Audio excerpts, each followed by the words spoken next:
became the light heavyweight champion in '83 and also became the heavyweight champion in '83. And then from there on, I started, a little later on that year, I began to fight in Japan. That's my career was made in Japan. Kickboxing Japan was the marketplace for kickboxing, but it wasn't for, it was only under certain independent companies.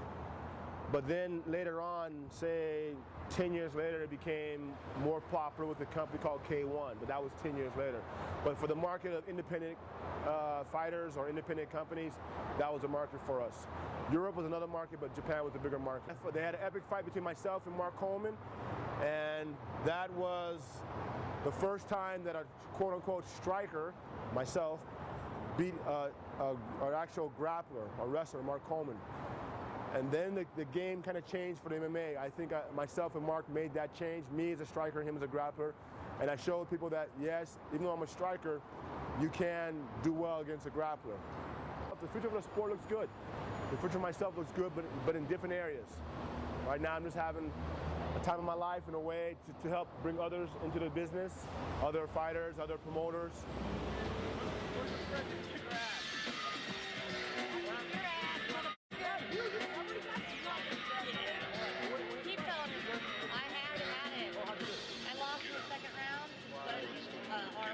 I beat her in the first round stand-up. Yeah. I'll never go to 115 again. Why? It was the same day weigh-in, so I weighed in at 4 and fought at 9. I was dying, but they're gonna bring it back to the 128 pounds. So. 28 pounds. I started fighting in 1980. I fought my first pro fight in BC against then WKC champion Tony Morelli. I lost that fight, but then we rematched about 6 months later, and I fought him in Hawaii, and I knocked him out in the 7th round. Then from there, about a year later, no, about 6 months later, I ended up fighting for the heavyweight title for WKA in Mexico City, Mexico. Won that title against Travis Everett, but again I fought Tony in Hawaii, and Tony and I had about 4 fights. We fought 4 times, and you know, we had some wars. Then for about 10 years I went undefeated in the business of kickboxing, and then in 1996 I got invited to do an MMA fight in a company called Battlecade Extreme Combat against then their champion was Conan, Marcus Conan Silveira. We fought in Tulsa, Oklahoma, and again 1996. I knocked him out in the 3rd phase, which would be the 3rd round of the fight, and with a kick, which then made me kind of popular in America. My 10-year span of fighting kickboxing, there wasn't a lot said about me in America, but you know, that's just because America still was into the traditional karate, kung fu, taekwondo stage, and it wasn't really supporting the kickboxers unless you live in California. So anyhow, I fought Conan, I fought a guy named Murakami Kazunari, and I knocked him out with a great right hand.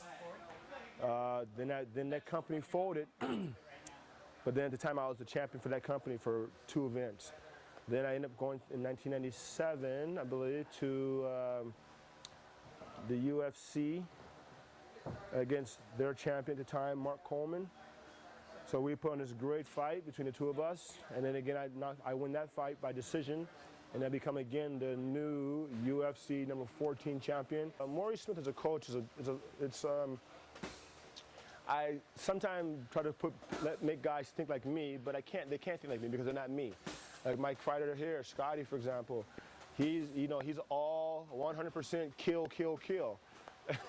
And it's kind of frustrating. It's cool in one aspect, but in another aspect, it's kind of silly because it doesn't always work that way. And it's kind of hard. He's been with me for about, I'm going to say, he's 26 now, probably 8 to 10 years, and he's still the same kill, kill mentality. He can't come here and spar for fun. He has to kill you.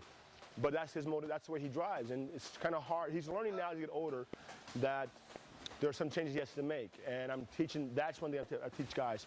I try to teach guys to relax and enjoy the situation, make it fun, make it. Yeah, you want to win, of course, and that has nothing to do with the how you think really, because you're going to win based on yourself and your opponent.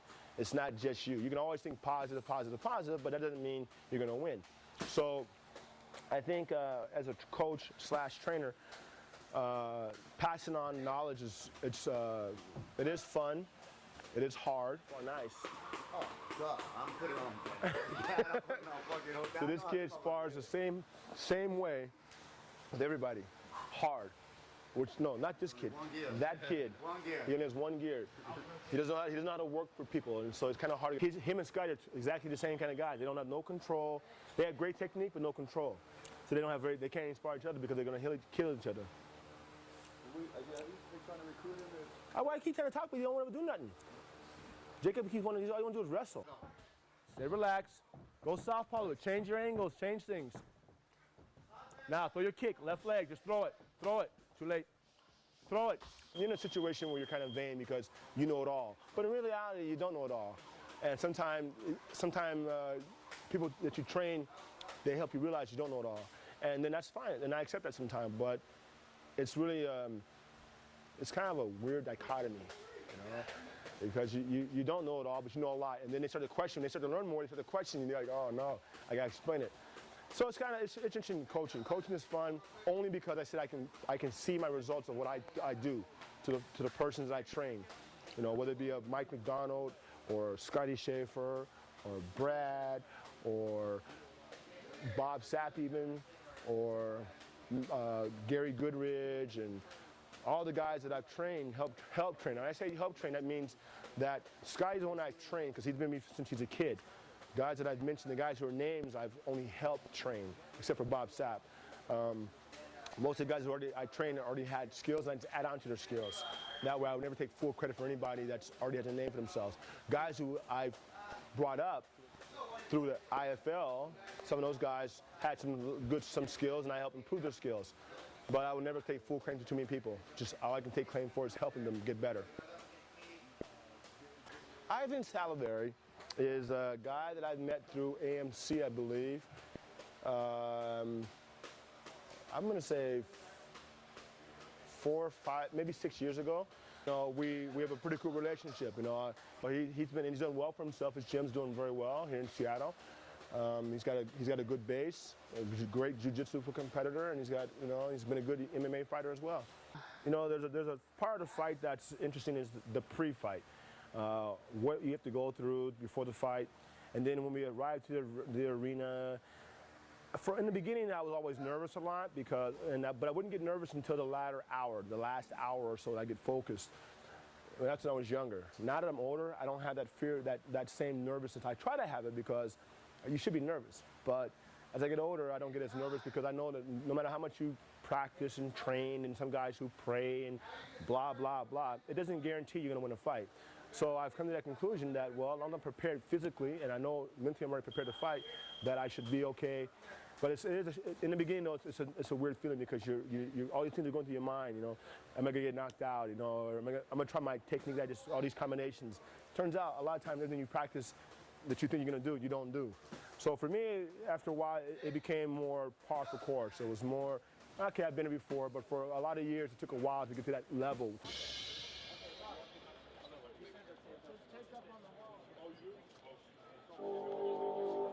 Well, striking is my key advantage over all the guys, but the thing is, like I said, with fighting Rick here, Rick's going to be probably my hardest fighter because, again, he can strike.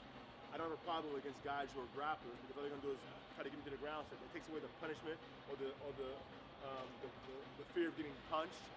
So Rick's going to be a hard fight for me because he's a striker. So, but that's my thing. So I can fight with him as well. We're probably about 50-50 on striking, but. No, he's a bit quicker than I am, but I hit a little bit harder. But he's a hard fight. But my advantage again is striking.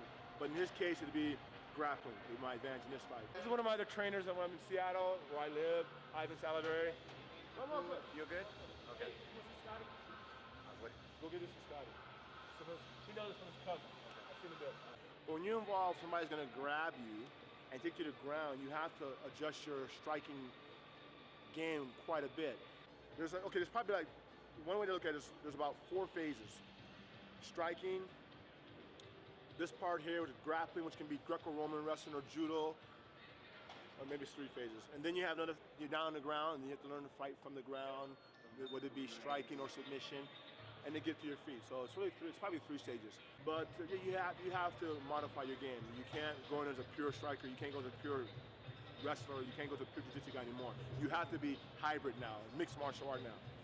But I put in, for this fight here, I put in about, seriously, almost 4 months.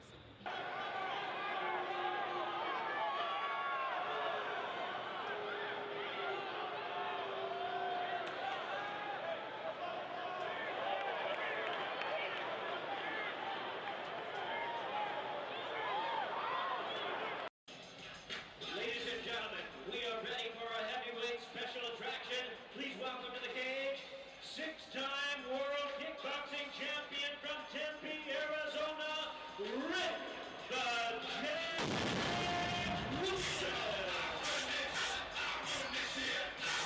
And now, here is the former UFC heavyweight champion from Seattle, Maurice L.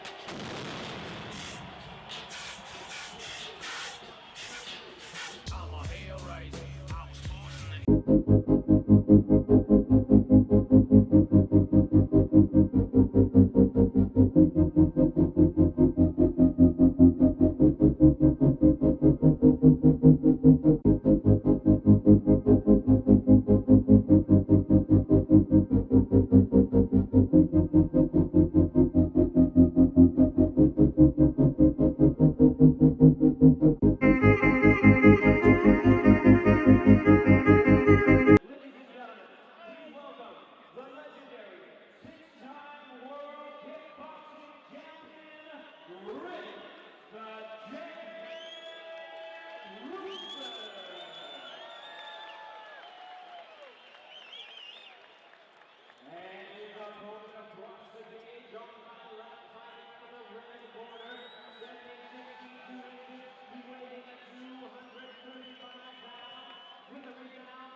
Rick, control his posture, Rick. Don't let him up. Don't let him posture up. Keep him down, Rick. Good. Get your hips out to it. Get your hips out. Hips, Rick. Use your hips. Hips out. Hips out. Guard. Drop the knee in.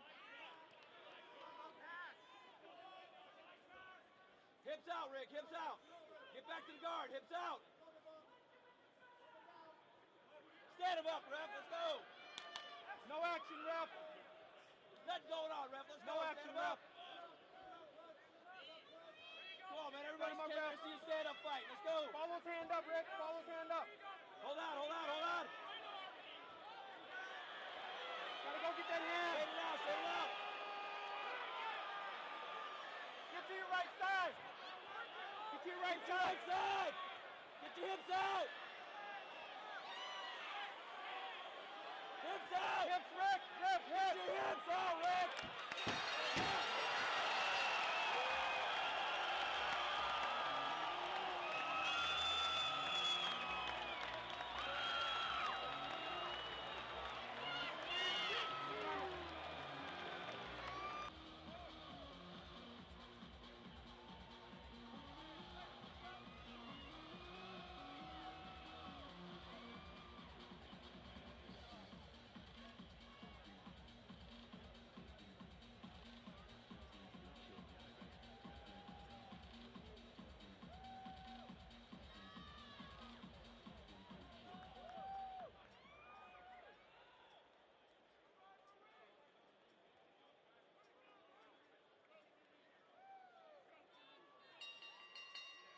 Ladies and gentlemen, we have a time of 1 minute 53 seconds in round number 1. A straight arm lock stops this contest as the fighter taps out. He is the winner by way of submission, Maurice Smith.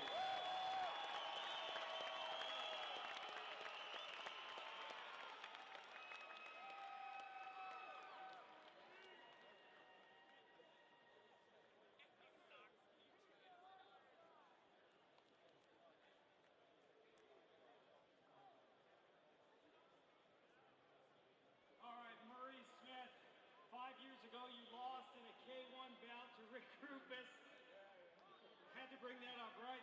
How satisfying is it to get a little revenge tonight? It's not the same, man. I really beat Rick kickboxing, beat MMA. This is his first time doing MMA.